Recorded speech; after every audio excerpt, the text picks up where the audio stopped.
Hey everybody, welcome back to the channel and welcome to a brand new video. Today we're going to look at my pour over setup, how I brew it, the equipment I use. Super simple, you don't need anything expensive, you don't need any of these goosenecks or any smart scales or anything like that. It's nice and easy to brew, gives you tasty coffee. Let's get into it.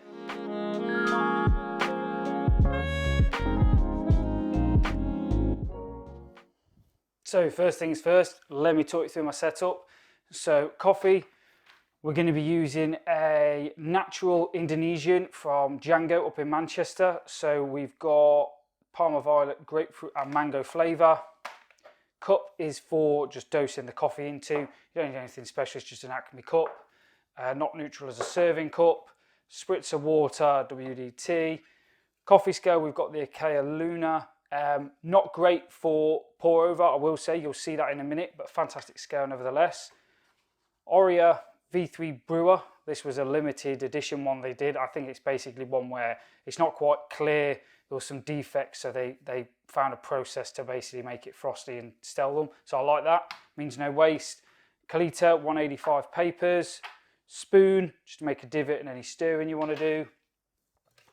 Kettle of choice is the Time More Fish programmable temperature kettle, temperature controlled. Again, not necessarily needed, but it's there. Water, all important ingredient of coffee. This is the Ashbeck from Tesco. So we've got 46 milligrams of bicarb. So that's more to stop scaling up the sage, but still good tasting water. Obviously coffee is mainly water, so you want good water. And then grinder of choice, Niche Zero. The only grinder I've got, so I don't know if I could get better or worse filter, but it seems acceptable to me. So yeah, let's crack on. We'll boil some water, we'll grind some coffee, we'll brew a coffee. So first things first, let's brew some water. As you can see, like I was mentioning, the Luna's issue, it's an espresso scale, so let's not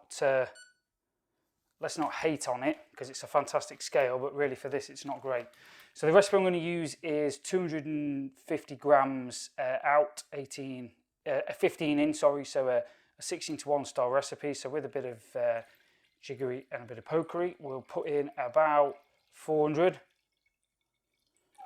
Bearing in mind some scales, by the way, have sort of a min and a max fill. This one is literally just over 400. I'm tilting that down so I know you can see the min and max, but it's gone under. But if it's like that, it's just over the min max. For the argument purpose sake, I know if you've got a lighter roasted coffee like that, arguably you'd want to boil your water higher temperature. If you've got darker roast, lower. I think, to be honest, in the interest of just trying to be a simple recipe which everyone can do and no need for a fancy kettle, just straight on the boil at 100. Let's go for it. So while that's boiling, we'll prep some coffee. So while that water boils in the background, we'll just measure some coffee out. So like I say, 15 grams, dose that in there.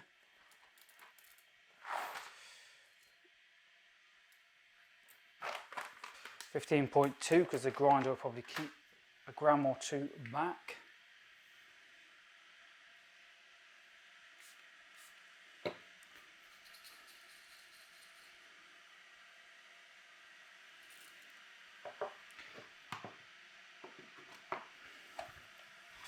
Now, all importantly, something I usually forget is then actually, once I've done that, zero out the cup that you're going to actually be putting the coffee into. So let me just raise this up so you can sort of see. There we go. Could bring the niche forward as well a bit actually. So we'll dose the coffee in. The bean gets stuck. And then for a grind setting, so the Niche Zero is known for not being fantastic in terms of its filter drip setting. A lot of people are usually a lot coarser than that. I usually grind between the 50 and the calibrate marker, so I suppose you could say 50 and 60, especially for something like the Aurea, because as you can see, it's got a lot of holes, quite big holes on the bottom, so it's fairly fast. So I'm going to grind this at 50. Let's go for it.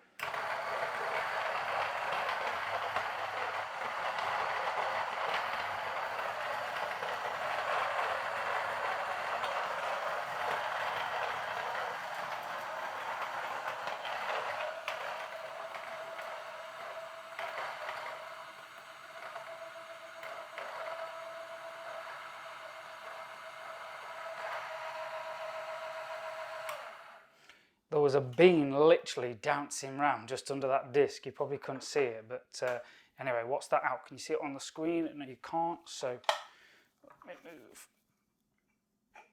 that out the way. Come forwards a bit.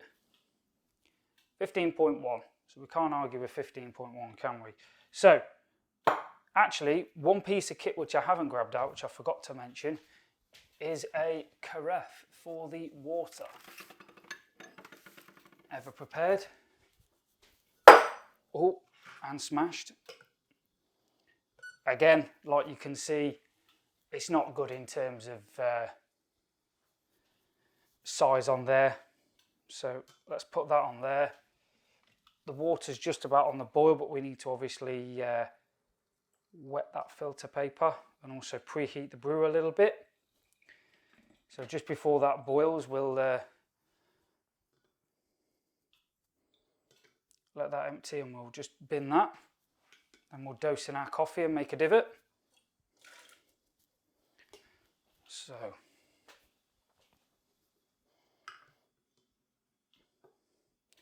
I can just about make out the markings. Again, you can use what you want, but I'll just flatten the bed there, and then we'll just use a spoon to create a little divot in the middle. I'll be honest, I have no idea what it does, but I've seen others do it, so I like it. There we go, I've got 15 seconds. So, recipe of choice is a Lance Hedrick one. So we're going to go basically 3 times the weight in to start. So we'll start the timer, and we've got 15 grams, so we'll go for 45 grams in. And then what we'll do is we'll give that a quick swirl.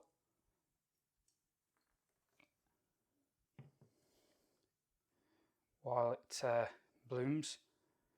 And then we'll leave it for 2 minutes now, just to let it all bloom, settle, and then all we'll do after that is slowly pour up to 2 minutes. So sorry, once it's got to 2 minutes, we'll then slowly pour the remainder of the water in. So in this case, just over 200 grams.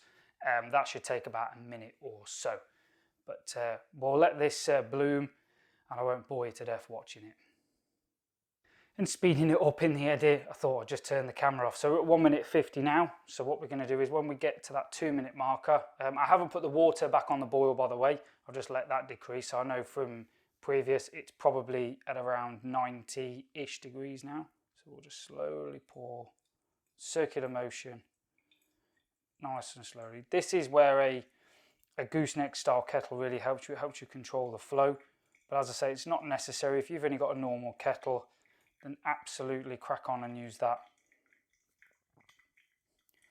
What I always say is you're definitely going to get a tastier cup of coffee than you are from either instant or probably a local cafe who's doing a batch brew, probably on some cheap dripper. Even if you use your, sorry, I'm trying to concentrate to get to 250. Yeah, even if you're using just a normal kettle, you're going to get a better coffee. So that's just brewing down now nicely. We'll just give that a quick swirl, even that bed out. And as you can see, that's dripping nicely. We're going to be probably around the 3 minutes 15 mark. So as I say, about 1 minute 15 over. We'll use that cup as a for the dripper.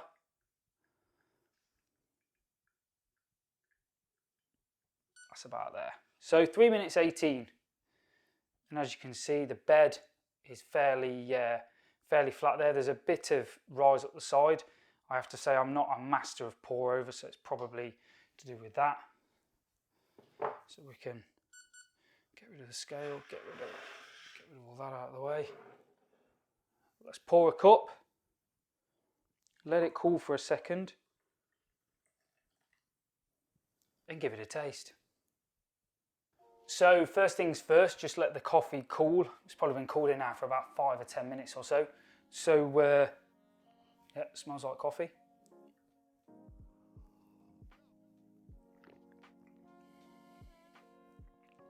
Pleasant. It is sweet. I presume that's probably the Parma Violet coming through there with the sweetness. It doesn't taste like Parma Violet, but Obviously grapefruit, mango, you have got a good sweetness there.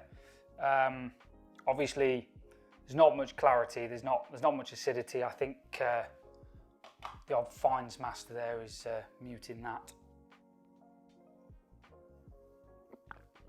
Very enjoyable, very acceptable, better than what you would get probably at most specialty cafes, apart from the very good ones who are brewing V60s or batch brews. Better than those. Everything there. It's not, you know, you could do it cheaper if you want. You don't have to spend a super large amount of money.